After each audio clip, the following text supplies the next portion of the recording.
MCC का एक official notification आया हुआ है जो कि आप सभी स्टूडेंट्स के लिए बहुत ज़्यादा इंपॉर्टेंट है और कहीं ना कहीं ऐसे स्टूडेंट्स के लिए खुशखबरी है जो स्टूडेंट्स एडमिशन लेने के बाद भी उस कॉलेज को रिज़ाइन करना चाहते हैं लेकिन उनके पास प्रॉब्लम्स क्रिएट हुए हैं। ठीक है, आपको पता होगा कि जैसे डीम्ड कॉलेज का आप काउंसलिंग करा रहे हैं, लाखों में रुपए जा रहा है, लेकिन आपने एडमिशन तो ले लिया, लेकिन अब चाह रहे हैं कि आप उसको रिज़ाइन करना चाहते हैं, तो ऐसे में आप सभी स्टूडेंट्स के लिए प्रॉब्लम्स क्रिएट हो रही हैं। ठीक है, तो आपके लिए एमसीसी ने नोटिफिकेशन रिलीज़ किया है। हालांकि 2 से 3 बार ये अपडेट आ चुका है। आपकी date time to time extend होती जा रही है कि आप लोग अपनी सीट्स को रिज़ाइन कर सकते हो, चाहे वो गवर्नमेंट सीट्स हो, चाहे आपकी डीम्ड कॉलेज की सीट्स हो। ठीक है, यहाँ से आप लोग चेक कर सकते हो, आज ही का नोटिफिकेशन आप लोग देख सकते हो। और राउंड 1 या राउंड 2 में अगर आपको कोई सीट अलॉट हुई थी एमबीबीएस या बीडीएस की, तो आप उस सीट को छोड़ सकते हो। ठीक है, लेकिन ध्यान देने वाली बात है कि जल्दीबाजी ना करें। इसकी कुछ कंडीशंस हैं। क्या कंडीशंस है वो मैं आगे इस वीडियो में बता देता हूँ। पहली बार चैनल पर विजिट कर रहे हो तो चैनल को सब्सक्राइब कर लें, नीट की प्रॉपर अपडेट्स आपको यहाँ मिलती रहेगी। और जो बच्चा पेड काउंसलिंग लेना चाहता है मेरे कॉन्टैक्ट नंबर पर कॉन्टैक्ट कर सकता है, आगे मैं वीडियो में बता भी दूंगा। आप लोग जो रिज़ाइन करने की लास्ट डेट है वो 6 अक्टूबर है, शाम 6 बजे तक, 6 PM ऑफ 6 अक्टूबर 2024। तो जिन बच्चों को राउंड 1 या राउंड 2 में कोई सीट अलॉट हुआ था तो वो आप लोग 6 अक्टूबर शाम 6 बजे तक सीट को रिज़ाइन कर सकते हैं। लेकिन इसके पीछे कुछ कंडीशंस दे रखी हैं, वो आप कंडीशंस को जान लीजिएगा। क्या कंडीशंस है? पहले पॉइंट में बोला कि round 1 candidate who did not get upgraded in round 2 can resign from their seat without, ठीक है, forfeiture security of the deposit within the stipulated time of resignation।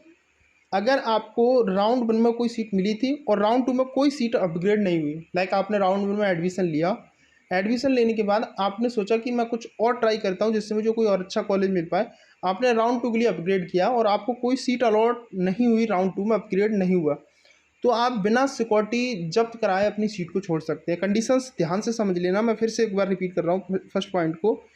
अगर आपको राउंड 1 में कोई सीट मिली, आपने एडमिशन लिया और आप उस सीट को अपग्रेड नहीं करा पाए, ठीक है, सेकंड राउंड में वो सीट अपग्रेड नहीं हुई, तो आप बिना सिक्योरिटी मनी जब्त कराए आप सीट को छोड़ सकते हो। आपकी सिक्योरिटी मनी जब्त नहीं होगी ऐसे में। लेकिन सेकंड पॉइंट में दिया है कि freshly allotted candidate of round 2, ठीक है, यहाँ बोला गया है अगर आपको राउंड 2 में कोई फ्रेश सीट अलॉट होती है, ठीक है, नेक्स्ट पॉइंट है कि राउंड 2 में अगर आपको कोई सीट फ्रेश सीट अलॉट होती है और आपने उसको ज्वाइन किया है, आप उसको रिज़ाइन करना चाहते हो, तो ऐसे में आपकी जो सिक्योरिटी मनी है वो जब्त कर ली जाएगी।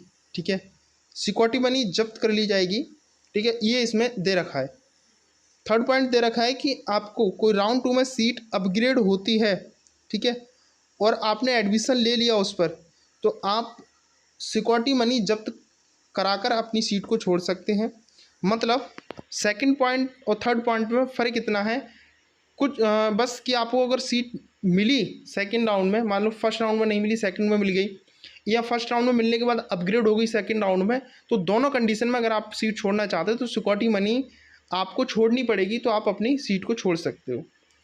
फोर्थ पॉइंट में दिया गया है कि candidates will have report the physically at allotted college to resign their seat. आपको रिज़ाइन करने के लिए अपने जो रेस्पेक्टेड कॉलेज है जहाँ पर आपने एडमिशन लिया, अलॉटेड कॉलेज में जाकर के रिज़ाइन करेंगे।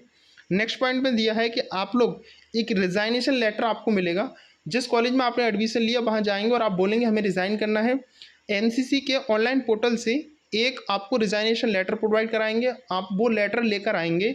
अगर आप वो लेटर नहीं लाते हैं तो आपका जो रिज़ाइन है कॉलेज, अगर आप चाहते हो रिज़ाइन कराना, आप लेटर नहीं लाए या लेटर कॉलेज वालों ने नहीं निकाला, तो ऐसी कंडीशन में आप रिज़ाइन नहीं कर सकते हो, वो आपका रिज़ाइन नहीं माना जाएगा। ये चीज़ इसमें बोली गई है, तो बहुत इंपॉर्टेंट आप सभी स्टूडेंट्स के लिए।